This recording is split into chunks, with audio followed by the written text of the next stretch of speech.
Mais à la fin, on dit, bénis le reste de tes serviteurs et multiplie-le dans cette maison. Et quand j'étais à Brazzaville, j'avais reçu un orphelin qui vivait dans ma maison, que j'avais gardé, il était abandonné, je l'ai récupéré, je l'ai mis dans ma maison, j'ai dit, tu vivras avec moi. Et un jour, il me dit, Père Menas, il n'y a plus de nourriture dans la maison.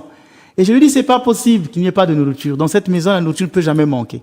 Il me dit, mais pourquoi? Bien parce que nous faisons l'arthoclasie et la bénédiction de la table. On demande à Dieu que la nourriture se multiplie. Il me dit, mais viens voir, au congélateur, il n'y a plus rien. Comme c'est pas moi qui gérais la cuisine, je suis allé voir, effectivement, il n'y avait rien. Alors je suis venu, j'ai pris un bout de pain, j'ai fait cette prière, multiplie-le dans cette maison. Alors j'ai dit à ce jeune, viens, on va sortir, on va aller marcher. On a commencé à marcher, et là je trouve un homme qui vient vers moi, il me dit, ah Père Menas, bonjour. J'ai eu reçu de l'argent, je gagnais beaucoup d'argent, et j'étais en train de chercher à qui donner un don. Et voilà que je vous rencontre, et l'Esprit me dit de vous le donner à vous. Et ce monsieur m'avait donné de l'argent, c'était 5 millions de francs CFA. À peu près 9 000 euros. 9 000 euros. J'ai dit à ce garçon, tu as vu, on n'avait plus rien. Une autre fois, on s'est retrouvé dans la même situation.